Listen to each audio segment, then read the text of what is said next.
Hello hello hello hello hello hello hello hello hello hello hello. हाँ, तो हम लोग का ये सेशन रहेगा, ठीक है, 20 अप्रैल तक। 18 से 20 अप्रैल के बीच में आप लोगों ने बहुत अच्छे अच्छे क्वेश्चन पूछे, इतने अच्छे अच्छे क्वेश्चन की इमेजिन नहीं कर सकते। तो 1 घंटे के या 1 घंटे से ज़्यादा के लेक्चर्स में देखते हैं जितना ज़्यादा से ज़्यादा आ सके, ठीक है। बाकी तो ठीक है। अब इंट्रोडक्शन की बारी, तो इंट्रोडक्शन चलो ना शुरू करते हैं, ठीक है। सबसे पहले एक डॉट आया था कि सर नीट होगा, है ना, नीट होगा सर नहीं होगा। बड़ा अच्छा सवाल था, बहुत ही अच्छा सवाल था, नीट होगा कि नहीं होगा। तुम्हारा सवाल था, किसका सवाल था पता नहीं, अननोन नंबर से आया था। क्या नंबर था इसका? 715 लास्ट में। खैर, तो नीट का चांस तो बनता है भाई, होना तो चाहिए। लॉकडाउन खुलेगा तो होना चाहिए, यही दुनिया समझ रही है ना। अभी का स्क्रीन पे दिखा रहे हैं, अमेरिका में स्कूल कॉलेज 1 साल के लिए पूरी तरह से बंद। और यहाँ पे क्या लिखा हो, जरा ध्यान से देखना, तो छात्रों ने किया समर्थन। कौन सा स्टूडेंट चाहेगा 1 साल के लिए बंद ना हो, है ना। 2021 तक विश्वविद्यालय बंद रहने की संभावना, ठीक है। तो ये बंद हो गया मैक्सिमम अमेरिका के कंट्रीज़ में। तो अगर इंडिया में भी बंद होता है तो कहने का मतलब 1 साल के लिए सारा एजुकेशन वाला जितना भी सिस्टम है 1 साल के लिए पीछे हो जाएगा। अभी भी जून तक बंद है ना। तो अगर लॉकडाउन, सब लॉकडाउन पे डिपेंड करता है। तो अगर लॉकडाउन 3 मई है ना, 3 मई को खुला तो उम्मीद है 1 महीने बाद, 1 महीने के अंदर एग्ज़ाम हो जाएगा। पर अगर एक्सटेंड किया तो जो स्कूल कॉलेज खुलने वाले थे जून से, वो सीधे अगस्त भी हो सकते हैं, सितंबर भी हो सकते हैं, है कि नहीं। तो जहाँ वो सब हुआ तो कहने का मतलब एनटीए एग्ज़ाम लेके किसको देगा? जब कॉलेज तो बंद है तो एडमिशन तो लेगा नहीं, सेशन तो शुरू होगा नहीं, है ना। लेकिन इतना नहीं जाएगा, हमको उम्मीद है, हमको क्या पूरी दुनिया को उम्मीद है, इतना बड़ा लंबा लॉकडाउन नहीं होगा। नहीं तो लॉकडाउन अगर बढ़ते चला गया तब तो कुछ नहीं कर सकते। हाँ, स्टेट में जितने एग्जामिनेशन होते हैं जिसका कोई सेशन नहीं होता, कुछ नहीं होता, जैसे बीपीएससी, झारखंड में जेपीएससी, और स्टेट लेवल का बात कर रहे हैं, आरपीएससी, इन सब में भयंकर डिले होगा। कोई चांस नहीं कि ये सब टाइम पे होगा, भयंकर डिले होगा। 6 महीना, 7 महीना, 8 महीना कोई कर नहीं कर सकता। वही बात रही यूपीएससी की, तो यूपीएससी भी कुछ माइनर डिले होंगे क्योंकि वो केंद्र सरकार के अंडर में आता है ना। केंद्र सरकार के अंडर में अपना नीट भी आता है, जेई मेन भी आता है, जेई एडवांस भी आता है। तो इन सब में माइनर डिले हो सकते हैं, पर कैंसिल का चांस अभी नहीं बनता है, ठीक है। माइनर डिले होंगे होंगे रिजल्ट, जैसे आईआईटी बीच में 1.5 महीने का छुट्टी मिलता था अभी मई के बाद, तो हो सकता है उसको ख़त्म कर दे छुट्टी को, और पिछले वाला सेमेस्टर जो है इवेंट सेमेस्टर, उसी का एग्ज़ाम ले ले, तो यानी उसी को पढ़ाई को कंटिन्यू कर दे। क्लियर, शायद ऐसे हो सकता है, पर नीट तो होगा। और ये कितना अच्छा मौका है, कितना अच्छा मौका है कि आप लोग के पास इतना टाइम है, इतना टाइम है, इतना टाइम है कि आप लोग पढ़ सकते हैं बहुत अच्छे तरीके से, है कि नहीं। पूरा 1 बार 2 बार 3 बार, पर जितना ज़्यादा समय मिलता है वो सबसे ज़्यादा खतरनाक होता है। लोग तो कह रहे हैं कि लंबा समय मिल रहा है, 1 महीना मिल रहा है, 2 महीना मिल रहा है, अच्छे से पढ़ेंगे, नहीं होता है। मेरे साथ तो नहीं होता, तुम्हारे साथ पता नहीं। क्लियर, तो जितना जल्दी हो तो ज़्यादा अच्छा है, क्योंकि पढ़ना तो उतना ही है, जितना जल्दी हो तो ज़्यादा अच्छा है। तो आप लोग अपना पढ़ाई पे ध्यान दीजिए, इन सब पे नहीं कि होगा कि नहीं होगा। होना होगा तो हो ही जाएगा, नहीं होना होगा तो नहीं होगा, ठीक है। वैसे डॉट किसका था हमको बताइएगा ज़रूर, बड़ा अच्छा था। ये आपका था, क्या था पता नहीं, ठीक है। तो शुरू करते हैं, चलिए 47 हो गया, चलिए शुरू करते हैं। ये क्वेश्चन में क्या लिखा हुआ है, क्लियर। हाँ, शुरू करते हैं। ये क्वेश्चन में क्या लिखा हुआ है, you are given several identical resistor, हर एक की रेसिस्टर दी हुई है और हर एक की करंट दी हुई है। तो हर एक के रेसिस्टर, हर एक की करंट, तो और it is required to make a suitable combination of these resistor 5 ohm और कैरिंग करंट 4 ओम। हर एक एकक का दिया हुआ रेसिस्टर करंट इतना, और एकक का पूरा कंबाइन करने के बाद रेसिस्टर बन गया 5 और करंट बन गया 4। तो आपसे पूछ रहा है कितना मिनिमम नंबर ऑफ रेसिस्टर चाहिए इस जॉब के लिए, है कि नहीं। और बस यही चाहिए। तो कहने का मतलब पावर से इक्वेट कर दो, चूंकि सेंस वाला मेथड है। एक अकेला का पावर नहीं निकाल सकते आई स्क्वायर आर, और टोटल का पावर नहीं निकाल सकते आई स्क्वायर आर। तो टोटल का पावर जो आया उतना बटा एक का पावर टोटल नंबर ऑफ आ गया। समझे नहीं समझे? देखो कैसे बनाया। हाँ, सिंगल वाले का किसी एक रेसिस्टर का पावर निकाल सकते हैं आई स्क्वायर आर, यानी कि 1 × 10 10 बार। और टोटल अगर निकालेंगे तो फिर से आई स्क्वायर आर, 4 का स्क्वायर × 5 80, है ना।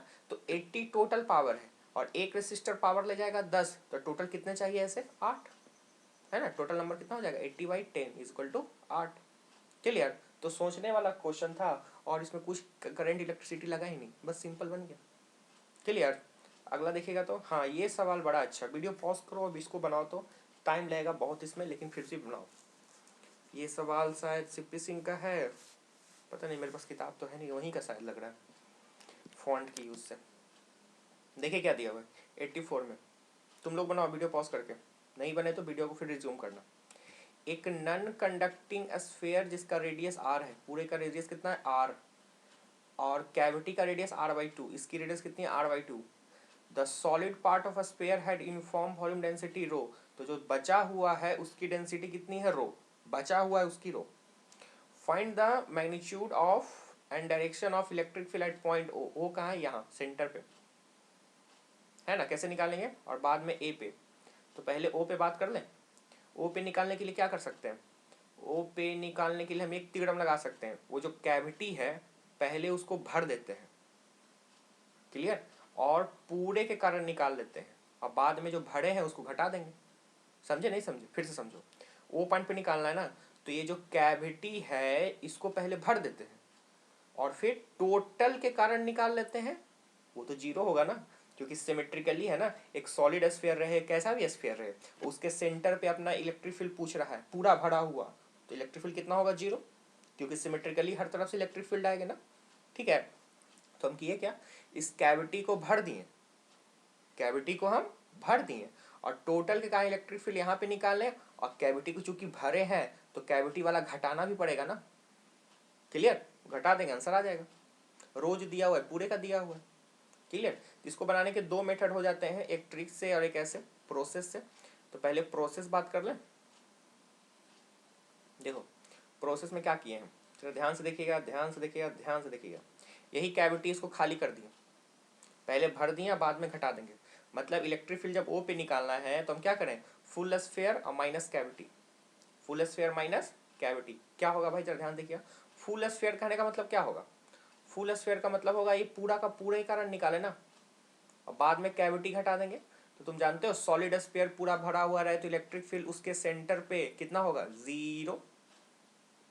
कितना होगा, जीरो। और कैविटी के कारण निकालना है, किसी कारण, कैविटी के कारण, कहाँ पे, ओ पे। तो कैविटी तो ये है ना,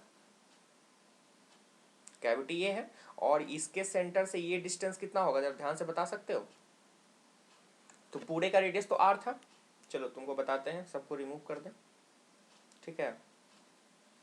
हाँ तो ध्यान से देखिएगा क्या होगा, पूरे का रेडियस कितना था, आर था, ठीक है। ध्यान से देखिएगा, ये यहाँ से यहाँ तक का रेडियस आर था, और ये छोटू वाले का रेडियस कितना था, r/2 था। तो बच गया कितना, r - r/2, ये वही बचा ना। तो r - r/2 कितना होता है, r/2, यही होता है ना। तो ध्यान देखिएगा, कैविटी कारण इलेक्ट्रिक फील्ड कितना, सिंपली kq/r² अप्लाई करें, चूंकि आउटसाइड है ना, वो छोटी वाली r/2 से। k का मान जानते हैं 1/4πε0। और चार्ज को हम किस में रिप्लेस कर सकते हैं, तो हमारा दिया हुआ है वॉल्यूम चार्ज डेंसिटी। क्या दिया हुआ है, वॉल्यूम चार्ज डेंसिटी, उसको चार्ज लिख सकते हो। चार्ज कैसे निकालेंगे, रो मतलब वॉल्यूम चार्ज डेंसिटी, और इनटू वॉल्यूम ना, वॉल्यूम कितना होगा 4/3 पाई आर का क्यू। तो छोटे वाले का रेडियस कितना है, r/2। क्लियर? और नीचे उसका डिस्टेंस का होल स्क्वायर होता है ना, तो डिस्टेंस कितना है, r - r/2, मतलब r/2 का होल स्क्वायर। बस इसी को सॉल्व करो, आंसर आ जाएगा। नहीं समझ में आया तो वीडियो को एक बार पीछे से रिवाइंड करके देखना, तो आएगा कि नहीं आएगा देख लेना, समझ में आ जाएगा। ठीक है, फिर से समझिएगा। इलेक्ट्रिक फील्ड कैविटी कारण कितना, के मतलब 1/4πε0। चार्ज को कैसे लिख दे रहा है, तो volume charge density into volume चाहिए ना, वॉल्यूम कितना 4/3 पाई इंटू रेडियस का whole Q.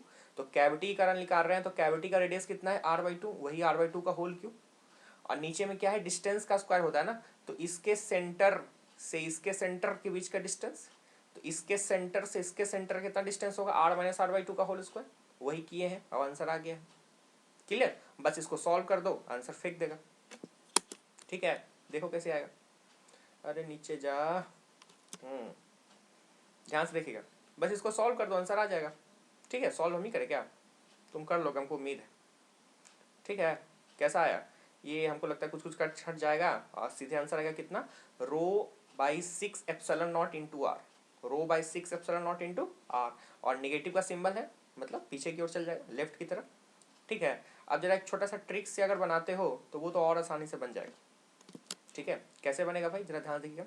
Electric field centre पे अगर तुमको ये फॉर्मूला याद होगा तो बन जाएगा, कितना होता है, rho by 3 epsilon not into X, X मतलब वो डिस्टेंस। ठीक है, rho by 3 epsilon not into of X, X मतलब वो डिस्टेंस, तो रो बाई 3 एप्सिलॉन नॉट, ठीक है, और वो डिस्टेंस कितना है, r minus r by two, मतलब आर बाई टू, आंसर आ गया, सेम टू सेम, आया कि नहीं है, क्लियर।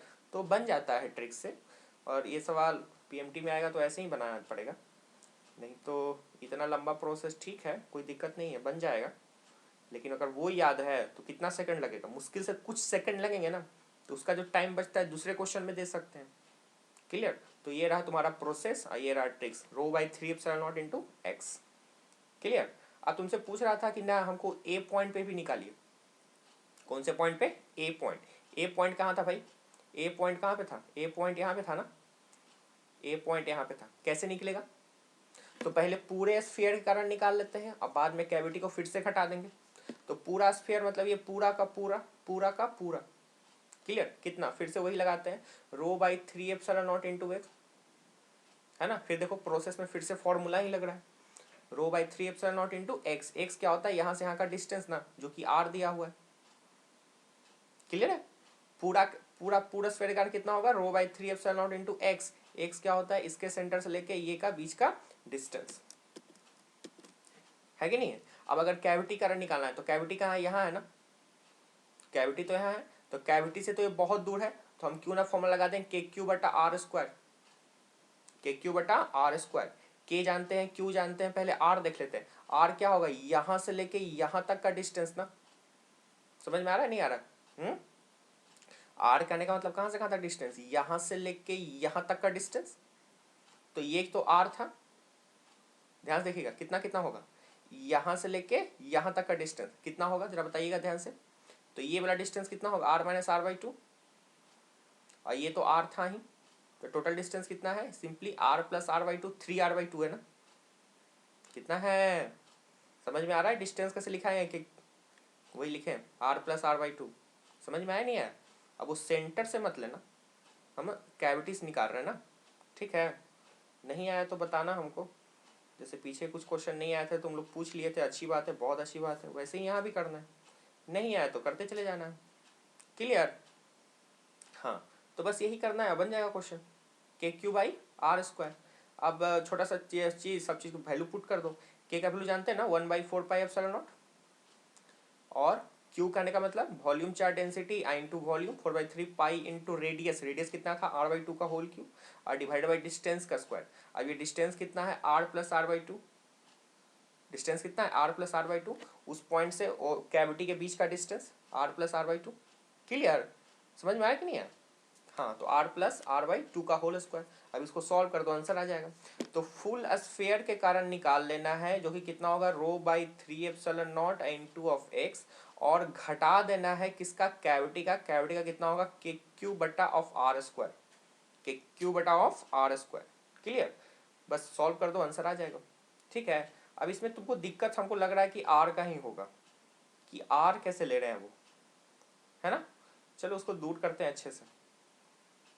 ठीक है, तो ध्यान से देखिएगा, थोड़ा डायग्राम गड़बड़ बना हुआ है ना, सही बना हुआ, ठीक है, सब कुछ बना हुआ। तो यहाँ से यहाँ का डिस्टेंस बस निकाल रहे हैं, मतलब ये डिस्टेंस r/2 और ये डिस्टेंस r, तो डिस्टेंस कितना हो गया total, r plus are by two, कितना, 3r/2, सिंपल, और कुछ नहीं है। ठीक है, देखिएगा, कोशिश कीजिएगा, नहीं बनेगा तो फिर हम हैं। क्लियर, हाँ, तो आगे बढ़ते हैं। आगे बढ़ने से पहले अगर ये क्वेश्चन बन सकता है तो वीडियो पॉज करो और बनाओ। तो ये सवाल में क्या कर रहा है भाई, जरा ध्यान से देखिएगा। दिया हुआ है a resistor filament lamp increases with increase in temperature. हम जानते हैं इंक्रीज करता है रेसिस्टर, टेम्परेचर बढ़ता है तो इंक्रीज करता है, और एनसीईआरटी में 2 क्वेश्चन ऐसा दिया हुआ है।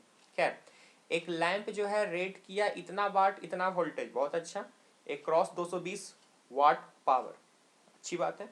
अगर वोल्टेज घट गया 10% से तो पावर लैंप का क्या होगा? वोल्टेज घट गया मतलब रेसिस्टर भी घट जाएगा। खैर, हमसे पावर पूछ रहा है तो पावर का कौन सा फॉर्मूला लगाएं, V² आर या I²R? जरा बताओ तो ये लैंप है ना, फिलामेंट लैंप, पता नहीं क्या क्या है, लैंप रहे, जनरेटर रहे, या फिर ईएमएफ रहे, तो सब में वोल्टेज कांस्टेंट रहता है। तो हम सब वही फॉर्मूला लगाएंगे, V²R, V²/R। क्लियर? तो वोल्टेज तो घट गया तो पावर भी घटना चाहिए। तो 100 वाट है तो बाद में 100 वाट से कम होगा, पर ऑप्शन सब 100 वाट से कम ही में है ना, मतलब निकालना पड़ेगा। क्लियर है नहीं क्लियर है? देखिए ध्यान से कैसे बनाएंगे हम, देखिएगा कैसे बनाया हुआ, कहाँ गया, ये रहा। हाँ देखो कैसे बनाया। जैसे अगर लैंप का बात करें तो लैंप का पावर दिया हुआ है 100 वाट और वोल्टेज दिया हुआ कितना 220। तो पावर का एक फॉर्मूला लगा सकते हैं, पावर कितना है 100 और वोल्टेज 220 बट का स्क्वायर बटा रेसिस्टर। इसको इक्वेशन नंबर 1, इसको इक्वेशन नंबर 1 मान सकते हैं ना। बाद में क्या किए हैं कि वोल्टेज को 10% से घटा दिए हैं। क्या, जरा ध्यान से देखिएगा तो क्या किए हैं, कहाँ गया, हाँ वोल्टेज को 10% से घटा दिए, 10% से घटा दिए तो बचा कितना 9%, सॉरी 90%, कितना परसेंट 90% ना। तो वही किए हैं, क्या किए जरा ध्यान से देखिएगा, नया वाला power is equal to voltage का 90% ना, क्योंकि वोल्टेज जो 10% से घट गया तो बचा होगा कितना 90%। तो पहले था 220 वोल्ट, अब कितना हो गया 220 का 90%। क्यों ऐसा हुआ? क्योंकि 10% हम घटा दिए हैं। अच्छा, ये रेसिस्टर घटेगा या बढ़ेगा या चेंज होगा, कांस्टेंट रहेगा?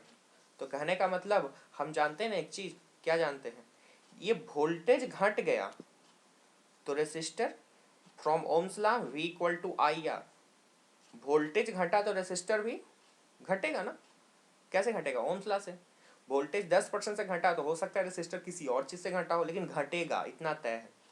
क्लियर? तो अब ये तुम्हारे पास 2 इक्वेशन बन गया है कि नहीं। तो कहने का मतलब दोनों को डिवाइड कर दो, आंसर ले आओ। कैसे लाएगा जरा भाई, दिखाओ जरा कैसे बनेगा। देखो देखो,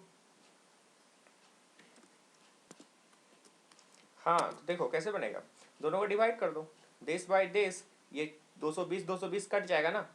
क्लियर? ये मतलब डिवाइड करते हैं देश बाय देश, ये इस बाय ये कट काट देंगे।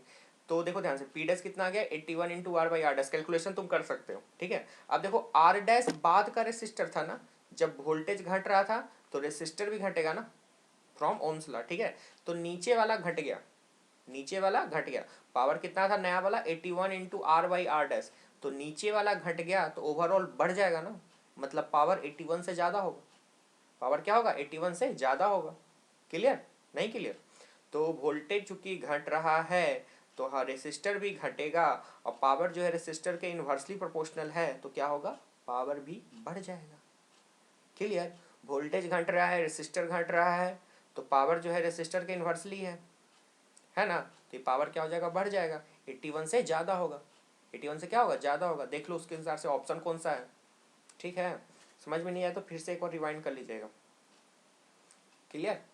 हाँ, ये सवाल देखिएगा, हमको उम्मीद है बन जाएगा। देखो ध्यान से क्या दिया हुआ है, एक सोर्स है जिसकी फ्रीक्वेंसी है 10 दी हुई है, कितनी दी हुई है 10, वाइब्रेट किया माउथ ऑर्गन पाइप जिसकी टेम्परेचर कितनी है 300 केल्विन है, फ्रीक्वेंसी दिया हुआ, टेम्परेचर दिया हुआ है।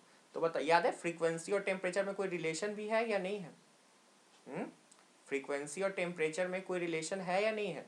तो फ्रीक्वेंसी इतना तो जानते हैं ना, वेलोसिटी के डायरेक्टली प्रोपोर्शनल होता है। फ्रीक्वेंसी जो होता है वेलोसिटी के डायरेक्टली होता है, और वेलोसिटी जो है टेम्परेचर के रूट के डायरेक्टली होता है ना, याद है। फ्रीक्वेंसी वेलोसिटी के डायरेक्टली, और हमारा जो वेलोसिटी है वो टेम्परेचर के डायरेक्टली, वो भी रूट में। तो आपसे पूछ रहा है वीट, वीट मतलब change in frequency, delta f. Produce when temperature rise by 1 kelvin, मतलब डेल्टा टी दिया हुआ है तो कितना आसान से सवाल बन जाएगा। डेल्टा एफ पूछ रहा है और डेल्टा टी दिया हुआ है, तो ईरर का कंसेप्ट नहीं लगा सकते इसमें। क्या लगता है, ईरर का कंसेप्ट लगेगा तो बन जाएगा कि नहीं बनेगा। डेल्टा एफ बटा f equal to 1/2 into delta t by t. Delta f निकालना है, एफ पता है हाफ, डेल्टा टी 1 केल्विन दिया हुआ है, टेम्परेचर ओरिजिनल 300 केल्विन दिया हुआ है, बन जाएगा। देखो बना दिए हम, कैसे बनाए भाई, जरा ध्यान से देखिएगा क्या किए हम। फ्रीक्वेंसी जो है वेलोसिटी के डायरेक्टली और वो रूट के directly, delta f by f equal to 1/2 into delta t by t. Delta f हमको निकालना है क्योंकि बीट और फ्रीक्वेंसी दिया हुआ था 10 kilo ohm, half delta T 1 से बढ़ाए थे ना, और टेम्परेचर ओरिजिनली कितना दिया हुआ था 300। सॉल्व कर देंगे आंसर आ जाएगा 60.67, जो ऑप्शन हो टिक मार दो। क्लियर है। चलिए इस क्वेश्चन को वीडियो पॉज कीजिए, बनाइए, ठीक है, बाद में वीडियो रिज्यूम कीजिएगा। हम बनाते हैं, क्या दिया हुआ है, दिया हुआ है दो कोहेरेंट सोर्स है, इक्वल इंटेंसिटी, दोनों का इंटेंसिटी आई है, तो बहुत अच्छी बात है, हमको कोई दिक्कत नहीं है, दोनों का इंटेंसिटी कितना है आई है। तो आगे प्रोड्यूस मैक्सिमम इंटेंसिटी कितना 100 यूनिट, कितना यूनिट दिया हुआ 100 यूनिट प्रोड्यूस करेगा। आगे देखते हैं, दोनों का जब इक्वल इंटेंसिटी था तो प्रोड्यूस किया इंटेंसिटी कितना 100। अगर इंटेंसिटी एक सोर्स का रिड्यूस करेगा 36%, 36% रिड्यूस करेगा मतलब बचेगा कितना 64%। क्लियर, यही सवाल है ना। दोनों का इंटेंसिटी आई था तो इंटेंसिटी 100 था, एक का इंटेंसिटी 36% घट गया, 36 घटा मतलब बचा कितना 64%। Then the intensity at the same point, तो बताइए नेट इंटेंसिटी कितना है भाई। क्लियर, बनेगा नहीं बनेगा, बहुत ही आराम से बनेगा, बहुत ही अच्छा सवाल। कैसे बनेगा, इंटेंसिटी मैक्सिमम याद है √I1 प्लस √I2 का होल स्क्वायर। तो जब दोनों का इंटेंसिटी सेम है, I1 I2 सेम है, तो क्या होता है 4I0, है ना, वही मैक्सिमम इंटेंसिटी होता है। और जो दिया हुआ है 100, कितना दिया हुआ है 100, तो एक रिलेशन तो यहाँ से आ गया कि 100 इज इक्वल टू कितना 4I0, इसी का यूज करेंगे आगे। क्लियर। बाद में हमने क्या किया कि इंटेंसिटी I1 प्लस I2 का होल स्क्वायर, दूसरा इंटेंसिटी तो सेम है, पहला इंटेंसिटी 36% से घट रहा है तो बचा कितना 64%, 64%, उसको चेंज कर सकते हैं ना डिजिट के रूप में, 64/100 मतलब 0.64। कितना अच्छा सवाल आ गया। 0.64 का रूट भी होता है 0.8 होता है ना, इसको सॉल्व करेंगे तो 1.8 I0 का होल स्क्वायर। क्लियर। अब इसको देख लो, स्क्वायर कर देंगे तो कितना है आई मैक्सिमम 3.24 I0। अब दोनों इक्वेशन को डिवाइड कर दो, आंसर आ जाएगा। कौन सा इक्वेशन भाई, तो पहले का कौन सा इक्वेशन, तो पहले का वो 100 इज इक्वल टू 4 I0, ये वाला 100 इज इक्वल टू 4 I0। और अब हमारा ये इक्वेशन आ गया, दोनों को सॉल्व कर दो आंसर आ जाएगा। ठीक है, दोनों को डिवाइड कर दो आंसर आ जाएगा। क्लियर। तो हम लोग जल्दी जल्दी बढ़ते हैं, नहीं तो वीडियो का लेंथ बड़ा हो जाएगा, ठीक है, तब अच्छी बात नहीं है। ठीक है, इस वीडियो को पॉज कीजिए, इसको बनाइए, तो हमको उम्मीद है कि आप लोगों से बन गया होगा। लेकिन इस सवाल में थोड़ा केमिस्ट्री भी आता है, इसलिए इसको चूज किए। बताना कैसे बनेगा, कोई तो बताओ, कितने लोगों से बन गया था, कमेंट में लिख सकते हैं आप लोग, ठीक है। और रही बात लाइक सब्सक्राइब, ज़रूरत नहीं है इसकी ऐसे, लेकिन इस पे क्वेश्चंस करेंगे। और जब लॉकडाउन ख़त्म होगा तो कुछ इक्विपमेंट खरीदने के बाद इस पे थोड़े छोटे छोटे, है ना, आपके नीट के पहले कुछ क्लासेस ले सकते हैं, तो सब्सक्राइब करके रखिएगा, तो इससे होगा कि आप चाहें तो पढ़ सकते हैं। क्लियर। चलिए देखते क्वेश्चन क्या दिया हुआ है। दिया हुआ है एक इंसुलेटर कंटेनिंग 4 मोल आइडियल डायटोमिक, 4 मोल डायटोमिक टेम्परेचर टी पे कितना हीट सप्लाई करें ताकि 2 मोल गैस डिसोसिएट किया एटम में, है ना, डिसोसिएट किया एटम में, of the gas remaining same const, temperature जबकि सेम था। फिर सवाल देखिए, एक इंसुलेटर जो कंटेन करता है 4 मोल आइडियल डायटोमिक, 4 मोल आइडियल डायटोमिक टी टेम्परेचर पे कितना हीट दें ताकि यही गैस टूट जाए 2 मोल में। कितने मोल में, 2 मोल में, तो 2 मोल डायटोमिक ही होगा। What temperature of A gas remains constant, तो कितना हीट लगेगा, तो तुम लोग सिंपली लगा रहे हो क्या चीज, हीट मतलब internal plus work done etc., temperature constant internal 0 work done निकाल सकते हैं, तो ऐसे नहीं बनेगा। ठीक है। एक्चुअली कितना हीट हम देंगे तो वो सारा का सारा हीट उसके इंटरनल एनर्जी में गया ना, तो आपको बस इंटरनल एनर्जी निकालना है। अगर फर्स्ट लॉ लगाते हो तो क्या कर सकते हो, याद है तुमको एक रिजल्ट कि फर्स्ट लॉ के अनुसार क्या था, heat is equal to internal plus work done. पर देखो तो क्या इसमें लिखा हुआ है इंसुलेटर है। एक इंसुलेटर कंटेनर कंटेन इतना, वॉल्यूम तो फिक्स है, वॉल्यूम क्या है, फिक्स है, तो वर्क डन कितना हो जाएगा, 0। क्लियर। अब बचा इंटरनल, इंटरनल क्या फिर से टेम्परेचर कांस्टेंट है तो क्या वही रहेगा, तो वो डिसोसिएट कर रहा है टी टेम्परेचर में, है कि नहीं, तो बस वही करना है आपको। समझे नहीं समझे, आपसे हीट पूछ रहा है कि कितना हीट हम देंगे ताकि वो टूट जाए, तो एक्चुअली में वो इंटरनल पूछ रहा है, क्योंकि जो हम हीट देते हैं उसके इंटरनली स्टोर होता है ना, तो एक्चुअली में वो इंटरनल एनर्जी पूछ रहा है जब पूरे प्रोसेस का टेम्परेचर क्या है, कांस्टेंट। तो दिमाग में खलबलाया होगा कि टेम्परेचर कांस्टेंट, इंटरनल कांस्टेंट, तो चेंज कितना, 0। पर आपसे चेंज नहीं पूछ रहा है। समझ में आया, इतना लंबा चौड़ा लिफाफा है इसमें, है कि नहीं है। देखो टेस्ट, तुम्हारे टेस्ट में ऐसा सा क्वेश्चन आता है। क्लियर। फिर से आपसे पूछ रहा है कितना हीट सप्लाई करें, कितना हीट सप्लाई करें ताकि ये 4 मोल जो डायटोमिक है टूट जाए 2 मोल डायटोमिक में, उसी सेम मॉलिक्यूल में, तो वो टूट जाए। कितना हीट हम देंगे, तो हीट हम देंगे उस एटम को, डायटोमिक को, तब ना टूटा, तो जितना हीट हम देंगे उसके इंटरनल में ही स्टोर होगा ना। तो एक्चुअली में वो हमसे क्या पूछ रहा है, internal energy at temperature T. अगर टेम्परेचर कांस्टेंट है तो टी टेम्परेचर पे ही इंटरनल एनर्जी निकालना है, ना कि चेंज इन इंटरनल एनर्जी निकालना है। क्लियर। तो ये लंबा लिफाफा है क्वेश्चन को समझने के लिए, जो क्वेश्चन समझा होगा इजीली बन गया होगा। ठीक है। अब इसमें केमिस्ट्री क्या आता है भाई, जरा ध्यान से देखिए केमिस्ट्री कहाँ पे आता है, तो केमिस्ट्री यहाँ पे आता है। ठीक है, ध्यान से देखिएगा क्या है क्या नहीं है। तो दिया हुआ है 4 मोल डायटोमिक, वो टूट गया डायटोमिक 2 मोल में, तो बोलोगे सर ये कहाँ से आया एक्स्ट्रा, है ना, ये कहाँ से आया एक्स्ट्रा, कहाँ से आया एक्स्ट्रा भाई। तो देखिए ध्यान से समझने के लिए थोड़ा सा ये चीज ले लेते हैं। मान लेते हैं डायटोमिक मॉलिक्यूल A2 है, वो टूटा A2 में ही, लेकिन पहले A2 था 4 मोल। कितना मोल, 4 मोल, टोटल कितना हो गया, 4 इंटू 2 8। क्लियर। बाद में डायटोमिक 2 मोल में टूटा, तो कितना, 2 इंटू 2 4, बाकी का 4 मोल कहाँ गया। अगेन डायटोमिक 4 मोल था तो टोटल मोल कितना हो गया, 8। वो टूटा या डिसोसिएट हुआ डायटोमिक में ही, लेकिन 2 मोल, मतलब 2 2 जा 4, 8 मोल था, बाद में 4 मोल मिला, तो 4 कहाँ गया, भाग थोड़े जाएगा, रहेगा ना। तो मान ले दिया हुआ मोनोएटॉमिक कितना, 4 मोल, मोनोएटॉमिक कितना, 4 मोल। क्लियर है, बस यही छोटा सा क्लू लगाना और बन जाएगा। ठीक है। फिर से डायटोमिक मतलब दो कंपाउंड 4 मोल, मतलब टोटल 8 मोल है, वो 2 मोल में टूटा डायटोमिक, मतलब 4 मोल, जो बच गया वो मोनोएटॉमिक 4 मोल में बच गया। यहाँ पे कितना टोटल नंबर ऑफ मोल था, 4 2 जा 8, यहाँ पे कितना 2 2 जा 4, यहाँ पे 1 1 4। रिएक्टेंट प्रोडक्ट में मोल सेम है, मास का कंजर्वेशन होगा ना, तो इंटर एनर्जी नहीं निकाल सकते। इंटर एनर्जी का फॉर्मूला याद है, F/2 nRT।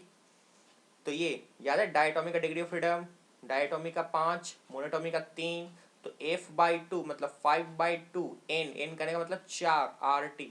इसका फिर से डायटोमिक है ना, तो 5/2 n करने का मतलब 2 RT।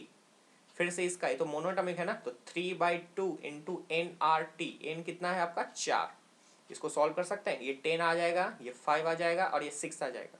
तो प्रोडक्ट में कितना इंटरनल एनर्जी, 5 + 6 11 RT। कितना RT, 11 RT। और रिएक्टेंट में कितना, 10 RT। कितना, 10 RT। तो कितना इंटर एनर्जी हमको देना पड़ा होगा भाई, हमको देना पड़ा होगा, हम चेंज नहीं कर रहे, हमको देना पड़ा होगा। तो रिएक्टेंट में 10 RT है और प्रोडक्ट में कितना 11 RT है, तो हमने एडिशनल कितना दिया होगा, 1 RT ना। यहाँ चेंज का सिंबल नहीं लिखा है, बस गलती से लिखा गया है। ठीक है। हाँ, तो कितना इंटर एनर्जी हम दिए होंगे, तो फाइनल माइनस इनिशियल, फाइनल हमने 11 RT रिएक्टेंट में पाया, और इनिशियली रिएक्टेंट में कितना था, 10 था रिएक्शन में, तो टोटल हम कितना दिए होंगे, ओनली RT। समझ में आया नहीं है, क्लियर। तो बस यही छोटा सा क्लू लगाना और कुछ नहीं। ठीक है, इसको समझो अच्छे से, हम आगे बढ़ते हैं तब तक।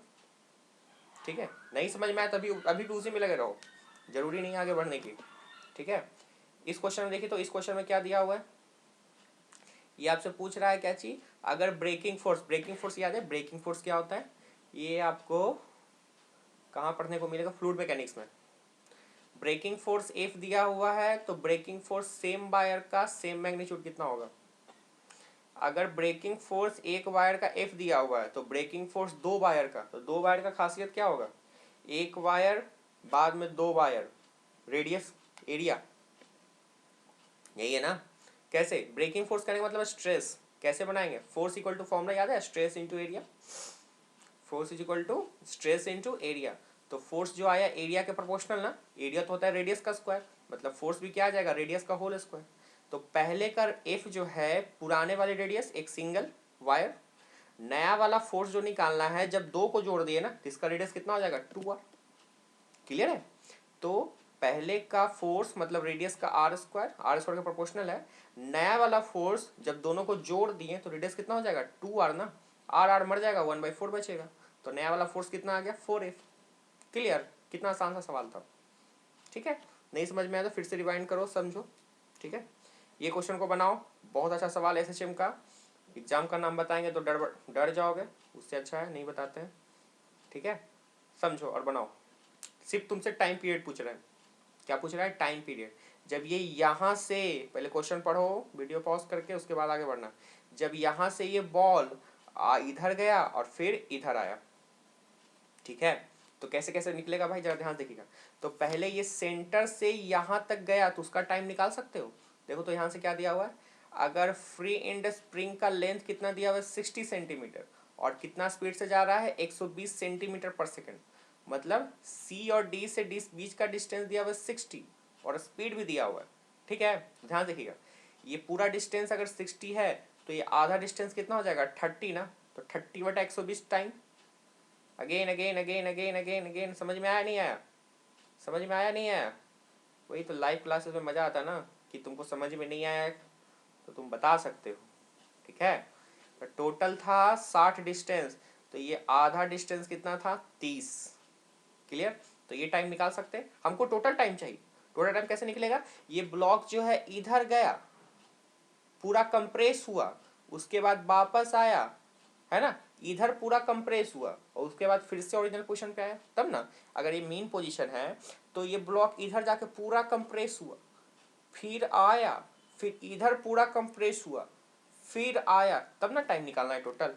तो ये टाइम निकाल सकते हो, ये टाइम मान लेते हैं T1, 30/120। अगेन ये इसको कंप्रेस किया होगा और फिर वापस आया होगा, तो स्प्रिंग का जो टोटल टाइम होता है क्या होता है, ये गया कंप्रेस किया आया फिर इधर कंप्रेस किया फिर आया, है ना।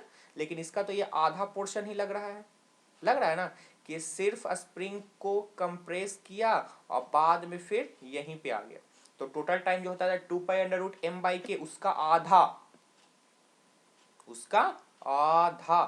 क्लियर, वही लेना है, ध्यान देखिएगा, फिर से फिर से फिर से फिर से।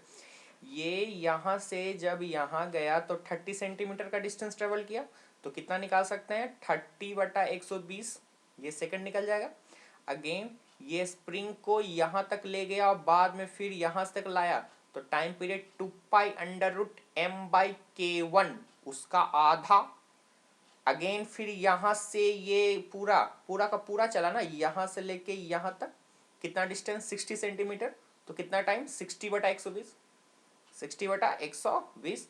अगेन फिर ये इसको कंप्रेस किया और फिर ये वापस आया, तो कितना हो जाएगा 2π√m/k2, m/k2, और उसका भी आधा। और फिर ये यहाँ से लेके फिर से मिडिल पॉइंट तक आ जाएगा, तो कितना होगा 30/120। Distance by velocity, total distance 60 था तो आधा कितना होगा 30 ना, 30/120। इस पूरे को सॉल्व कर दो आंसर आ जाएगा। ठीक है, तो यहाँ समझाना लाइव क्लासेस में समझा सकते हैं या ऑफलाइन क्लासेस में, पर ऐसे रिकॉर्डेड में तो बड़ा दिक्कत होता है, पर मैनेज करो, क्या कर सकते हैं, लॉकडाउन है, कोरोना का कहर है। ठीक है, यही यहाँ पे अप्लाई किए हैं। क्या अप्लाई किए हैं, पहले मिडिल से डी तक गया तो 30/120, बाद में K1 को कंप्रेस किया तो 1/2 इंटू 2π√m/K1, फिर डी से सी पूरा 60 सेंटीमीटर गया ना 60/120। अगेन K2 को कंप्रेस किया, उसका भी आधा 1/2 इंटू 2π√m/K2, फिर वो सी से मिडिल पॉइंट तक पहुंचा तो फिर 30/120। इसको सॉल्व कर दो आंसर आ जाएगा छोटे छोटे कैलकुलेशन होंगे, कर सकते हो। ठीक है, नहीं समझ में आया तो फिर से वीडियो को रिवाइंड करो, जरा देखो तो क्या समझ में आया कि नहीं आया। क्लियर है, नहीं क्लियर है? आगे बढ़े हैं, बढ़ते हैं आगे। बताने वाला कोई है ही नहीं, आगे बढ़िए कि नहीं बढ़िए, बढ़ना तो पड़ेगा। ठीक है, क्या दिया हुआ है इस क्वेश्चन में? Force acting on A particle इतना है ना, ये T1 में कराए थे, नहीं तुम लोग पूछे थे, फिर हर बैच में कराए थे। 6i + 8j, तो वर्क डन 0 है। ले, वर्क डन 0 मतलब फोर्स और डिस्प्लेसमेंट परपेंडिकुलर। आगे, when a particle is move along line 4y + kx, मतलब ये डिस्प्लेसमेंट वाला इक्वेशन दिया हुआ है, कितना होगा k का वैल्यू। तो वर्क डन 0 मतलब फोर्स और डिस्प्लेसमेंट परपेंडिकुलर। क्लियर? तो मैथमेटिक्स में एक रिजल्ट होता है ना कि दो अगर लाइन परपेंडिकुलर होंगे तो दोनों का स्लोप का प्रोडक्ट कितना होता है, -1। कितना होता है, -1। तो क्या इसका स्लोप नहीं निकाल सकते? ये 6i + 8j है ना, तो tan थीटा जानते हो निकालना, बाई कंपोनेंट बटा x कंपोनेंट, मतलब 8/6। याद है? फोर्स अगर निकालना है, फोर्स दिया हुआ है 6i + 8j, हमको इसका स्लोप निकालना है, मतलब tan थीटा बाई कंपोनेंट बटा x कंपोनेंट, मतलब 8/6। और इसका अगर स्लोप निकालना है तो y equal to mx + c के फॉर्म में लिख सकते हैं। तो 4 इस kx को इधर कर देंगे तो कितना होगा, -kx, और 4 को डिवाइड कर देंगे तो कितना होगा, -k/4। तो इसका स्लोप हो जाएगा कितना, -k/4, और इसका स्लोप 8/6, और दोनों का प्रोडक्ट क्या आने वाला है, -1। वर्क 0 है तो फोर्स डिस्प्लेसमेंट के परपेंडिकुलर होता है, तो मैथमेटिक्स में एक रिजल्ट होता है ना, m1 × m2 = -1। m1 करने का मतलब फोर्स वाला स्लोप बाई कंपोनेंट बटा x कंपोनेंट, फिर से m1 करने का मतलब फोर्स वाला स्लोप बाई कंपोनेंट बटा x कंपोनेंट। क्लियर? 8/6। m2 करने का मतलब वो इक्वेशन जो दिया हुआ था उसको y equal to mx + c के फॉर्म में लिख सकते हैं, यानी कि -k/4, दोनों का प्रोडक्ट -1, k का मान निकाल लो। ये सवाल नीट में भी आया हुआ है। क्लियर है? बन जाएगा, ट्राई करो, वीडियो पॉज करो, पीछे को बनाओ। ठीक है, हम आगे बढ़ते हैं। ये सवाल बताने के लायक नहीं है, ठीक है, पता नहीं इसमें क्यों आ गया। क्या दिया हुआ है, एक्सेलरेशन दिया हुआ है ना, 12t + 4, आपसे स्टार्ट किया ऑरिजिन से, डिस्प्लेसमेंट बताइए 2 सेकंड में। तो पहले एक्सेलरेशन से वेलोसिटी निकाल लो इंटीग्रेट करके, और फिर वेलोसिटी से डिस्प्लेसमेंट निकाल दो इंटीग्रेट कर दे, और बाद में टाइम t का मान 2 पुट कर देना। ठीक है, बनाना पड़ेगा क्या? लो बना हुआ है, देख लो। ठीक है, क्या देखना है, एक्सेलरेशन दिया हुआ है, वेलोसिटी निकालना है ना, इंटीग्रेट कर देंगे, a dt आ जाएगा। फिर डिस्प्लेसमेंट निकालना है, वेलोसिटी को इंटीग्रेट कर देंगे। अब डिस्प्लेसमेंट चाहिए, t का मान 2 सेकंड ना, 0 से d का मान 2, तो 0 पुट करेंगे तो 0 ही आएगा, और 2 पुट करेंगे तो आ जाएगा कुछ 24। क्लियर? बना लो बना लो बना लो, टाइम लगेगा, बना लो, वीडियो पॉज करो, बनाओ, कोई जरूरी नहीं है कि आज ही, वीडियो हमेशा रहेगा। क्लियर है? वीडियो हमेशा वहाँ पे अवेलेबल रहेगा, ऐसा नहीं कि रिमूव कर देंगे। ठीक है, ये क्वेश्चन हमको लगता है 20 से 25 लोग हमसे पूछे हैं, पता नहीं क्या है इस क्वेश्चन में। ठीक है, जरा इसको क्वेश्चन को पढ़ के समझो, तो तब तक हम पानी पी लें। ये सवाल जेईई मेन का सवाल है, ठीक है, और बहुत ही सुंदर सवाल। एक ऑब्जेक्ट को फेंक दिए ना, ताकि फेंकने के बाद एक वॉल जिसका हाइट 13.75 है, देखो डाटा इतना अच्छा है ना कि कैलकुलेशन बड़ा आसान हो जाता है, and separated 80 mm from each other, अगर time of passing between wall is 5 second, तो रेंज बताइए। मतलब सवाल देखिए, सवाल क्या दिया हुआ है, सवाल कुछ ऐसा दिया हुआ है। ठीक है, एक और डायग्राम समझ जाओगे, काम हो जाएगा। हम डायग्राम में पूरा समझाने का कोशिश करते हैं, फिर वीडियो पॉज करना, पूरा बना लेना। ठीक है, तुमसे बोल रहा एक बॉल को यहाँ से फेंक दिए, है ना, तो दो दीवाल जिसका लंबाई कितना है 13.75, और दोनों के बीच का डिस्टेंस कितना है 80 मीटर, और यहाँ से यहाँ तक जो गया उसके बीच में कितना समय लगा इसको, तो ओनली 5 सेकंड। कितना सेकंड? 5 सेकंड। तो बताइए इसका रेंज, मतलब यहाँ से लेके यहाँ तक। हम तो कर सकते हैं रेंज नहीं, तुम मैक्सिमम हाइट भी निकाल सकते हो, टाइम ऑफ फ्लाइट भी निकाल सकते हो, मैक्सिमम हाइट, रेंज सब निकाल सकते हो। ठीक है, सिर्फ रेंज पूछा तो रेंज निकाल लिए, हो गया, ऐसा नहीं, पूरा निकाल लो ना, क्या पता एग्जाम में क्या आ जाए। ठीक है, तो देखो ध्यान से क्या क्या करने वाले हैं। सबसे पहले देखो ध्यान से, ये रेंज, ये छोटू सा रेंज दिया हुआ है ना, यहाँ से यहाँ तक का, और ये टाइम दिया हुआ है, मतलब ये डिस्टेंस और ये टाइम दिया हुआ है। क्या वेलोसिटी निकालने में सक्षम हो? तो ये वेलोसिटी आएगा इस डायरेक्शन में, फिर से वेलोसिटी आएगा ओनली इस डायरेक्शन में। तो तुमको याद है प्रोजेक्टाइल मोशन में एक्स डायरेक्शन में वेलोसिटी कांस्टेंट होता है, याद है, क्योंकि एक्सेलरेशन नहीं होता है। तो एक्स डायरेक्शन में वेलोसिटी निकालने के लिए हमारे पास दो चीज दिया हुआ है। सबसे पहला रेंज, कहने का मतलब यहां से यहां तक का डिस्टेंस, और यहां से यहां तक का कितना समय लगेगा वो दिया हुआ है। तो क्या तुम वेलोसिटी नहीं निकाल सकते? निकाल सकते हो ना। कितना हो जाएगा 80/5 मतलब 16, 16 मतलब यहां से इधर वाला वेलोसिटी तो आ गया, कितना आ गया 16। अब बचा बस ये निकालना, ये निकल गया तो काम हो गया। इसके लिए क्या करें भाई, इसके लिए क्या करें, इसके लिए क्या करें, इसके लिए छोटा सा दिमाग लगाते हैं कि हम पूरा को न लेके समझाते हैं। पहले मिटा तो दें, मिट गया। आ जाते हैं फिर से, हम पूरा प्रोजेक्टाइल ना लेके बस यहां से यहां तक का ले प्रोजेक्टाइल, और कुछ नहीं। क्लियर है? बस वहां से वहां तक का ही लें, ज्यादा लेने की जरूरत नहीं है। क्लियर? तो ये प्रोजेक्टाइल सेक्शन बन गया ना, जो यहां से यहां तक चलेगा, ए से बी तक। हम इसका बस निकाल लेते हैं ये मैक्सिमम हाइट। ठीक है, कैसे निकलेगा? तो क्या याद है मैक्सिमम हाइट पे वेलोसिटी 0 होता है, इस पॉइंट पे वेलोसिटी क्या होगा 0। तो क्या तुम यहां का वेलोसिटी नहीं निकाल सकते? कैसे निकालेंगे? ये पूरा का पूरा जाने में कितना समय लग रहा है 5 सेकंड ना, तो आधा जाने में कितना समय लगेगा? यहां से यहां तक जाने में 5 सेकंड लग रहा है, तो आधा तक जाने में कितना समय लगेगा 2.5 सेकंड। तो 2.5 सेकंड हो गया इसका time of accent, time of accent. तो क्या टाइम ऑफ एसेंट से नहीं निकाल सकते क्या चीज? Y direction of speed, time of ascent equal to simply u/g। याद है? निकलेगा नहीं निकलेगा? अरे हाँ या ना? देखो ध्यान से, ये पूरा यहाँ से यहाँ तक जाने में समय लगा 5 सेकंड, तो पूरा ऊपर से सिर्फ मैक्सिमम हाइट तक जाने में लगेगा 2.5 सेकंड। 2.5 सेकंड से स्पीड नहीं निकाल सकते। Time of ascent equal to u/g, u/g। तो u/g से u आ जाएगा कहाँ का स्पीड, यहाँ का स्पीड। कहाँ का स्पीड? यहाँ का स्पीड बाई डायरेक्शन में। एक्स डायरेक्शन तो भाई 16 निकाल चुके हैं, तो वो तो वही रहेगा, है ना। तो यहाँ का जब बाई डायरेक्शन में स्पीड आ गया, तो उसकी सहायता से अगेन तुम मैक्सिमम हाइट नहीं निकाल सकते। Maximum height equal to u²/2g। तो यहाँ से यहाँ तक का फिर से मैक्सिमम हाइट आ गया, और ये डिस्टेंस तो दिया हुआ ही था ना, कितना दिया था 13.75। तो क्या टोटल मैक्सिमम हाइट आ गया?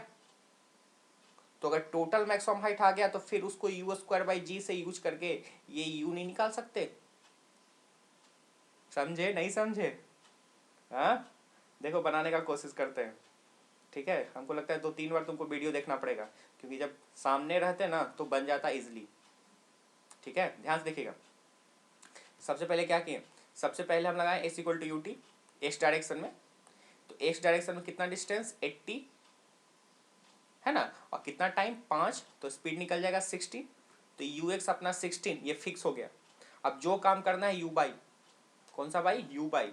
यू बाई के लिए क्या करें, तो बस हम सेक्शन मान लेते हैं कौन सा, देखो ध्यान, देखो देखो देखो देखो देखो देखो देखो, बस हम सेक्शन मान लेते हैं ये कि यहाँ से यहाँ तक गया कितना सेकंड में, 5 सेकंड में। तो आधा कितना 5/2। तो उससे हमको यहाँ का बस स्पीड निकल जाए। जब स्पीड निकल जाएगा तो उसका यूज करके ये वाला मैक्सिमम हाइट निकाल लेंगे। तो जब ये वाला मैक्सिमम हाइट निकल जाएगा तो पूरा मैक्सिमम हाइट निकल गया, और पूरा मैक्सिमम हाइट निकल गया तो फिर इनिशियल स्पीड तो निकाल नहीं सकते, और उसके बाद क्या नहीं निकाल सकते। ठीक है, देखो देखो देखो देखो देखो देखो। ठीक है, जब बाल ए और बी के बीच का कंसीडर करते हैं, तो time to reach maximum height कितना 5/2, कितना सेकंड पहुंच गया 5/2। तो v इक्वल टू u+gt लगा सकते हैं, या time of accent direct simply u/g। ठीक है, यहाँ पे भी 0 होगा। मैक्सिमम हाइट ऑफ वेलोसिटी कितना होता है 0, और ये वाला हमको निकालना है कितना u, और g की डायरेक्शन क्या हो जाएगा निगेटिव। u आ जाएगा, कितना आ जाएगा 25, कितना आ जाएगा 25। ठीक है, और ध्यान से देखो आगे क्या करेंगे, आगे बस ये करेंगे, छोटा सा दिमाग लगाएंगे। Maximum height from a b, मतलब ए बी कहने का मतलब, ए बी कहने का मतलब बस इतना ही कि यहाँ से यहाँ तक जो गया, तो इसमें कितना मैक्सिमम हाइट आया, क्योंकि हमने यहाँ का स्पीड तो निकाल लिया ना। तो मैक्सिमम हाइट ये नहीं निकाल सकते। और जब ये मैक्सिमम हाइट निकल जाएगा तो पूरा मैक्सिमम हाइट निकालना है। ठीक है, देखो क्या करेंगे। करने के लिए कुछ नहीं है, बस मैक्सिमम हाइट निकाल लो ए और बी का। कितना, you square by 2g। You अभी 25 निकाले हैं इधर, बटा 2 इंटू जी, मतलब कितना आ गया 31.25। 31.25 फिर से समझाते हैं, 31.25 31.25। तो फिर से समझाते हैं, ये वाला डिस्टेंस आ गया 31.25, और ये नीचे पूरा का पूरा नहीं निकाल सकते 13.75 ऐड करके। क्लियर है, देखो ध्यान से, देखो देखो देखो देखो देखो, तो टोटल हाइट कितना आ जाएगा। हाँ, तो नीचे दिया होता 30.75 और ऊपर कितना है 31.25। देखो तो कितना अच्छा डाटा है, ऐड हो जाएगा 45 एग्जैक्ट आ गया। तो टोटल मैक्सिमम हाइट कितना आ गया 45, और उसका यूज करके एक्चुअली में स्पीड नहीं निकाल सकते बाई डायरेक्शन में। X maximum equal to you square by 2g। U square आ गया, कितना आ गया यहाँ से सॉल्व करेंगे तो कितना 30, कितना आ गया 30। अब जरा ध्यान से देखिएगा, फिर से बताते हैं कैसे कैसे किए हम। हमको यू एक्स निकालें, यू बाई निकालें। यू एक्स के लिए क्या यूज किए, ये वाला डिस्टेंस और ये वाला टाइम। तो जो यू एक्स निकला, तो यू एक्स तो हर जगह कांस्टेंट होता है ना, तो जो इतना में आया वो पूरे में आ गया। यू बाई के लिए सबसे पहले तिग्रम लगाएं, ए से बी, ए से बी, ए से बी। कैसे कैसे, यहाँ से यहाँ तक जाने में समय लगा 5 सेकंड, तो आधा में समय लगा कितना 5/2। उसका यूज करके यहाँ का स्पीड निकालनी है। कैसे, time of ascent equal to u बटा जी। कितना आ गया 25। और जब 25 आ गया तो ये पूरा का पूरा मैक्सिमम हाइट नहीं निकाल सकते। कैसे, यू स्क्वायर बाई 2g, 25 का स्क्वायर बटा 2g। और जब ये पूरा मैक्सिमम हाइट आ गया तो ये पूरा पूरा पूरा पूरा हाइट नहीं निकाल सकते। क्लियर, और जब ये पूरा हाइट आ गया तो फिर ये बाई डायरेक्शन में स्पीड निकाल सकते हैं। कैसे, maximum height equal to you square by 2g। देख लो एक ही फॉर्मूला बहुत बार यूज होकर निकल रहा है। और जब यू एक्स निकल गया, यू बाई निकल गया, तो अब रेंज निकालना है। हम तो कहते हैं मैक्सिमम हाइट निकल गया, टाइम ऑफ फ्लाइट नहीं निकाल सकते 2u बटा जी। याद है फॉर्मूला, टाइम ऑफ फ्लाइट का 2u बाई बटा जी। तो पूरा का पूरा यहां से यहां तक का निकल जाएगा। रेंज का फॉर्मूला, तो अगर तुम टाइम निकाल लिए हो तो वेलोसिटी से मल्टीप्लाई कर दो। या फिर रेंज का भी एक फॉर्मूला होता है ना, 2ux u बाई बटा जी। याद है, 2ux u बाई बटा जी, उससे रेंज निकाल लो। ठीक है, तो देखो ध्यान से क्या किए, बस कुछ नहीं किए, यू एक्स निकालो यू बाई निकालो, काम हो गया। यू एक्स निकालने के लिए ये डिस्टेंस और टाइम, स्पीड निकल गया। यू बाई के लिए क्या किए, यू बाई के लिए बस यहां से यहां तक, यहां से यहां तक को कंसीडर किए। ये पूरा समय लग रहा है 5 सेकंड, तो मैक्सिमम हाइट जाने में कितना सेकंड, 5/2, 2.5 सेकंड। तो उसका यूज करके हम क्या निकाल लें, यहाँ का speed, time of equal to u बटा जी। 25 आ गया, उस 25 का यूज करके ये पूरा मैक्सिमम हाइट निकाल लिए। और जब मैक्सिमम हाइट निकाल लें तो ये पूरा मैक्सिमम हाइट निकाल लिए। इस पूरे मैक्सिमम हाइट का यूज करके ये वाला यू बाई निकाल लिया। यू एक्स निकल गया, यू बाई निकल गया, तो रेंज निकालना है 2ux u बाई बटा जी बनेगा। ये क्वेश्चन बड़ा अच्छा था, इसलिए इसको काउंट किए। काश लाइव में क्लास लेते हैं तो ज़्यादा अच्छे से क्लियरिटी होती। ठीक है, देखो समझो इसको क्या है। कुछ बेचने आए तब तक वीडियो पॉज करते हैं। ये सवाल में क्या कर रहा है, ये सवाल में कह रहा है आपका क्या चीज, देखो ध्यान से। ये दिया हुआ है सवाल, ग्राफ किसका, एक्स वर्सेस टी। किसका ग्राफ दिया हुआ है, ये आपका एक्स है और ये आपका टी है। तो एक्स वर्सेस टी का स्लोप क्या देता है, वेलोसिटी। तो आपसे पूछ रहा है क्या चीज, मैग्नीट्यूड ऑफ ईच इम्पल्स। ये एनसीईआरटी का सवाल है। इम्पल्स, इम्पल्स का फॉर्मूला याद है, चेंज इन मोमेंटम। मोमेंटम करने का मतलब मास इनटू वेलोसिटी। वेलोसिटी मतलब स्लोप का जरूरत पड़ा, तो पहले इसका स्लोप निकाल सकते हो, यहां से यहां तक गया। स्लोप मतलब ये tan थीटा ना, कितना बाई कंपोनेंट बता एक्स कंपोनेंट। बाई कंपोनेंट कितना है आपका, ये 2, और एक्स कंपोनेंट भी कितना है आपका 2, तो tan का कितना आ जाएगा 1। अगेन इसका स्लोप निकाल सकते हो, हालांकि इसका स्लोप निगेटिव आएगा ना, क्योंकि एंगल इधर से ले रहा है। इसका भी आ जाएगा 1। क्लियर, आगे देखो तो कैसे बनाएंगे हम इस क्वेश्चन को, देखो कैसे बनेगा, देखो ध्यान से। इम्पल्स करने का मतलब चेंज इन मोमेंटम, मतलब फाइनल माइनस इनिशियल, है ना। अब देखो मोमेंटम क्या लिख सकते हैं, मास इनटू स्पीड, मास को m, वेलोसिटी कितना v final minus v initial. v final करने का मतलब स्लोप फाइनल का जो कि -1 था, ऐसे था ना स्लोप, और इनिशियली कहने का मतलब वो जो प्लस स्लोप था, बस वही बन गया। मास दिया हुआ 0.4, स्लोप फाइनल -1 और इनिशियल स्लोप सिर्फ 1, काट छाटे कितना आ गया 0.8 का माइनस साइन। तो माइनस का शायद कोई यूज नहीं करना है। क्यों नहीं करना है? क्योंकि ऑप्शन में माइनस नहीं है, तो सिर्फ आंसर क्या हो जाएगा? B number. ठीक है, ये सवाल, ये अगेन जेई मेन का सवाल है, देखो लिखा हुआ है ये ट्रिपल ई। ठीक है, वीडियो पॉज करो, बनाओ तो बनेगा। क्या दिया हुआ है? एक मास m जो है सबटेंड किया वेटलेस स्ट्रिंग के साथ, एक हॉरिजेंटल फोर्स कितना लगना चाहिए भाई, ताकि वो स्ट्रिंग एंगल बना ले 45 डिग्री। कितना हॉरिजेंटल फोर्स लगना चाहिए? कैसे बनेगा जरा ध्यान से देखिएगा कैसे बनेगा।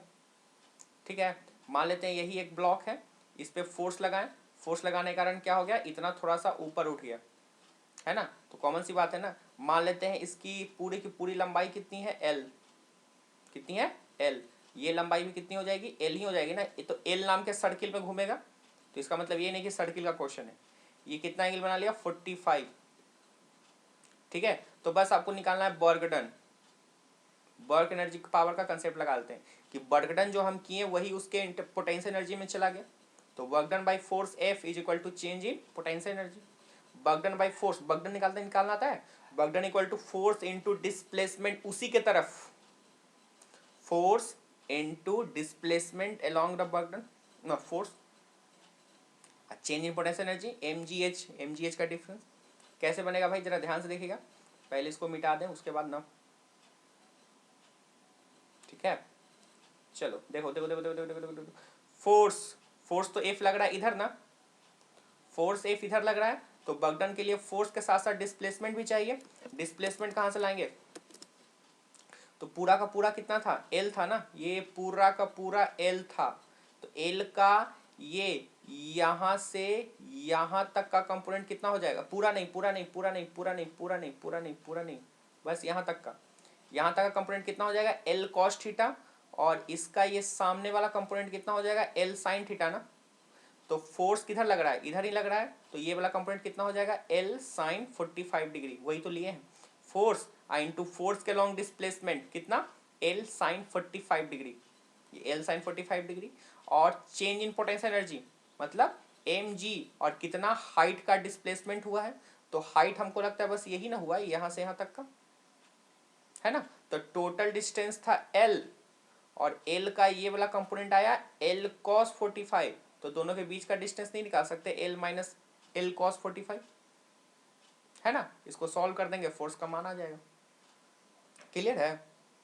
नहीं क्लियर है? समझ में आया?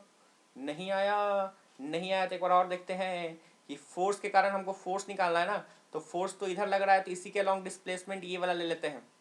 कितना आएगा? इस L का कंपोनेंट, L का कंपोनेंट इधर कितना होगा? L sin 45। अब बचा पोटेंशियल एनर्जी, तो पोटेंशियल एनर्जी इतना ही हाइट राइज किया ना, mgh, तो ये टोटल यहाँ से यहाँ तक का हाइट कितना था? L, है ना। और इस L का कंपोनेंट ये यहाँ से यहाँ तक का कितना हो जाएगा? L cos 45। दोनों को सब्सट्रैक्ट कर दें, आंसर आ जाएगा। ठीक है, और कुछ नहीं किए। क्लियर है? नहीं क्लियर है? ये क्वेश्चन देखिएगा तो क्या है, ये क्वेश्चन आपके टेस्ट में जो आया था थोड़ा गलत था, इसलिए हम इसको करेक्ट करके नया क्वेश्चन, मतलब जो ओरिजिनल क्वेश्चन था उसको हम लाए हैं। क्या सवाल दिया हुआ है? थर्मल ईएमएफ ई दिया हुआ है ना, thermocouple varying temperature between two junction according to relation. ये ईएमएफ का रिलेशन दिया हुआ है 30t minus T theta square बटा 15। न्यूट्रल टेम्परेचर, न्यूट्रल टेम्परेचर जहाँ पे ईएमएफ का डिफ्रेंसिएशन जीरो, ईएमएफ का डिफरेंशिएशन जीरो, तो इस ईएमएफ को डिफरेंशिएट कर दो थीटा के रिस्पेक्ट में, थीटा का मान निकाल लो, आंसर आ जाएगा। क्लियर है? और थीटा का जो भी मान आएगा डिग्री सेल्सियस में आएगा, क्योंकि टेम्परेचर दिया हुआ ही है डिग्री सेल्सियस में, है ना। केल्विन में नहीं आएगा, किसमें आएगा? डिग्री सेल्सियस में। क्यों आएगा? क्योंकि थीटा का मान दिया हुआ ही है। फिर से इस ईएमएफ को डिफरेंशिएट कर दो थीटा के रिस्पेक्ट में, किसके रिस्पेक्ट में? थीटा के रिस्पेक्ट में, जो थीटा का वैल्यू आएगा आंसर पुट कर दो। ठीक है, देखो बना दिए। क्या किए? ईएमएफ दिया हुआ है ना, तुम्हारा जो ओरिजिनल क्वेश्चन था वो वहाँ शायद 15 नहीं 1 लिखा हुआ था, थोड़ा सा मिसप्रिंट। ईएमएफ कितना दिया हुआ? 30t minus theta square by 15, इसको एक बार डिफ्रेंशिएट कर दो, थीटा का मान निकाल दो, जो थीटा आएगा वो डिग्री सेल्सियस में आएगा। क्यों डिग्री सेल्सियस में आएगा? क्योंकि थीटा का दिया हुआ ही है कि डिग्री सेल्सियस में। क्लियर है? आगे बढ़े। ये क्वेश्चन बताने के लायक है, देखो तो पढ़ दो क्वेश्चन क्या दिया हुआ है। हमको लगता है ये क्वेश्चन क्लास में भी कराया हुआ है, बस समझना है। एक थिन रिंग जिसका mass same radius R rotate कर रहा है ओमेगा से। अगर दो ऑब्जेक्ट का मास छोटा है, भाई तुम ये रिंग टोन को हटा नहीं सकते थे, हटाने के बाद फोटो लेते। ओ हमको लगता है पावर बटन और वॉल्यूम बटन एक साथ काम करना पड़ता है ना तुम लोग को, इसीलिए ऐसा हुआ। मेरे मोबाइल में दूसरा फंक्शन है, इसीलिए ये रिंग टोन का सिंबल है। हम अभी समझे, पिछले बहुत क्वेश्चन में ये सब आया था। हमको लगा था कि रिंग टोन कम करके ज़्यादा करके पढ़ रहा है बेचारा। सॉरी सॉरी सॉरी, उल्टा सोच लिए, है ना। वॉल्यूम बटन और पावर बटन को एक साथ प्रेस करते हैं ना, तब जाके स्क्रीन शॉट आता है। वाह, मेरे में दूसरा फंक्शन है। ठीक है, आ गया स्क्रीन शॉट्स को तो डिलीट कर दें। हाँ देखो, चलो चलो ठीक है ठीक है, अच्छी बात है। एक छोटा सा ऐप्स होता है 200 KB का, उसको इंस्टॉल करो, स्क्रीनशॉट इजीली ले लेंगे। अभी तुम लोग को स्क्रीनशॉट का बहुत यूज है ना। एक ऐप्स है, कोई भी इंस्टॉल कर लो स्क्रीनशॉट के नाम से, ठीक है। 200 KB का मात्र ऐप्स है। जब भी स्क्रीनशॉट लेना उसको रन कर दो, कोई पावर बटन कोई वॉल्यूम बटन का यूज नहीं करना है। क्लियर है? कोई रिंगटोन बिंगटोन वाला सिंबल नहीं आएगा, ठीक है।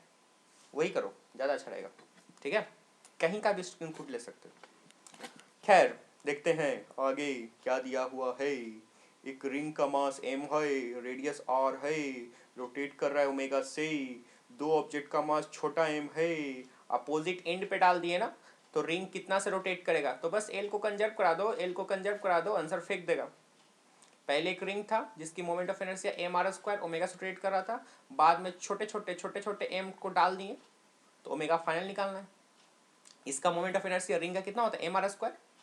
फाइनल मोमेंट ऑफ इनर्शिया कितना हो जाएगा? mr² प्लस कितना? मास इंटू डिस्टेंस का स्क्वायर ना। ये इसका कितना होगा moment of inertia? m into ये डिस्टेंस का स्क्वायर r²। इसका भी कितना होगा? m इंटू डिस्टेंस का होल स्क्वायर, है ना। और कुछ नहीं। कैसे बनेगा? आ तो गया आंसर। तो इसका मोमेंट ऑफ इनर्शिया निकाल लिया mr², इसका मोमेंट ऑफ इनर्शिया निकाल mr² प्लस 2mr²। l को कांस्टेंट कर लेंगे, मतलब I omega constant, I omega initial equal to I omega final. I कहने का मतलब mr² into omega, I final कहने का मतलब ये इतना लंबा छोड़ा है ना, mr² plus 2mr² into omega final. Omega final निकाल लो, r² मर जाएगा, है ना, ओमेगा फाइनल आ जाएगा। ठीक है, तो वीडियो का लेंथ थोड़ा बढ़ा हुआ 57 मिनट। बाकी का जो डाउट है वो हम लोग अगले वीडियो में करेंगे, ठीक है। ये डॉट है, इस डॉट का डायरेक्ट देखते के साथ आंसर मारने वाला चीज़ है, ठीक है। क्यों? चलो इसको बता ही देते हैं, देखते हैं क्या है। क्यों ये ऐसा है? क्योंकि IIT JEE का सवाल है ये। अब बड़ा ही कंसेप्चुअल, दिमाग कुछ नहीं लगाना है, सिंपल इक्वेशन को सॉल्व कर देना है प्रोसेस के लिए। नहीं तो डायरेक्ट इसका आंसर टिक मार दो, ज़्यादा अच्छा है, D नंबर होगा, यहाँ छिपा हुआ है।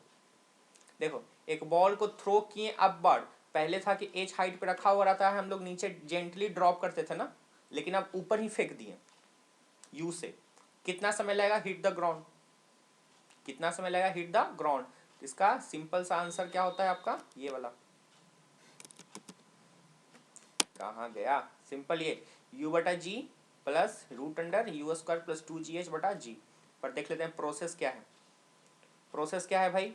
देखिए ध्यान से, इस बॉल को ऊपर फेंक रहे हैं ना, G नीचे लग रहा है, हमको बस साइन कन्वेंशन मानना है और इक्वेशन लगाना है क्या चाहिए? S equal to UT plus half T square. हम एक काम करें, ऊपर वाले को ही पॉजिटिव मान लें, तो नीचे जितना भी होगा सब नेगेटिव। खैर, हमने ऊपर वाले को पॉजिटिव माना है, तो U क्या हो जाएगा? पॉजिटिव। G जो नीचे लगता है ना ग्रेविटी, हमेशा क्या हो जाएगा? निगेटिव। और H पॉजिटिव या निगेटिव। सबसे बड़ा कंफ्यूजन ये होता है कि H डिस्टेंस या डिस्प्लेसमेंट जो है वो पॉजिटिव या निगेटिव। हमने तो ऊपर को पॉजिटिव माना है, तो ध्यान से देखिए कैसे समझते हैं। ये बॉल ऊपर गया, अच्छी बात है, फिर जब ये नीचे आया तो यहीं पे मैक्सिमम डिस्प्लेसमेंट कितना? खत्म। बॉल ऊपर जाके यहाँ पे आया तो डिस्प्लेसमेंट कितना? खत्म, 0, है ना। अब देखो बॉल यहाँ से नीचे आ रहा है तो डिस्प्लेसमेंट नीचे हो रहा है ना, तो माइनस लेंगे डिस्प्लेसमेंट। क्लियर है? बॉल ऊपर जाके यहाँ पे आया तो डिस्प्लेसमेंट खत्म। अब फिर ये बॉल जब नीचे आ रहा है तो डिस्प्लेसमेंट नीचे की तरफ हो रहा है ना, और हमने ऊपर वाले को क्या माना है, पॉजिटिव, तो नीचे जो जी लग रहा था, डिस्प्लेसमेंट लग रहा था, वो क्या हो जाएगा, नेगेटिव, है ना। बस एस मतलब माइनस एच, यू कहने का मतलब यू टी, हाफ जी कहने का मतलब माइनस जी ना, नीचे क्यों, ऊपर की तरफ पॉजिटिव मतलब सिर्फ यू पॉजिटिव, नीचे की तरफ जी और एच क्या हो जाएगा, नेगेटिव। क्या ये क्वाड्रेटिक इक्वेशन है, क्वाड्रेटिक इक्वेशन की तरह सॉल्व कर दो, आंसर फेंक देगा, ठीक है। तो इसको सॉल्व करो या सीधे वैसा आंसर याद रखो, कितना, u बाई जी, और प्लस माइनस सिंबल नहीं लेंगे क्योंकि टाइम निगेटिव नहीं होता है, plus U square plus 4g divide by G. Clear है। बाकी का लेक्चर अगले में 1 घंटा 25 सेकंड हो गया, ठीक है। और अगले लेक्चर जो भी बनाएंगे, खैर आज ही बनाएंगे, अपलोड कर देंगे। अपलोड करने में टाइम लगता है, क्यों टाइम लगता है, क्योंकि जियो का नेट 3 GB ही हमको मिलता है, और ये वीडियो जो बनता है, ठीक है, 25 मिनट का जो वीडियो बनाते हैं वो कम से कम 650 MB का पहुंचता है, और ये 1 घंटा का वीडियो 1.3 GB। क्लियर, इसीलिए नेट भी उतना नहीं मिलता है। और लॉकडाउन भी है, तो होता क्या है कि ब्रॉडबैंड लगा नहीं रहे, क्योंकि आ ही नहीं रहा है लगाने वाला, कहाँ से आएगा। ठीक है, वीडियो बंद करते हैं, आगे का क्वेश्चन आगे वाले लेक्चर्स में, आगे वाले वीडियो लेक्चर्स में, ठीक है। Bye bye, good night, good morning, good evening, सब जो भी है टाइम आपका, जो भी टाइम में देख रहे होंगे उस टाइम के हिसाब से।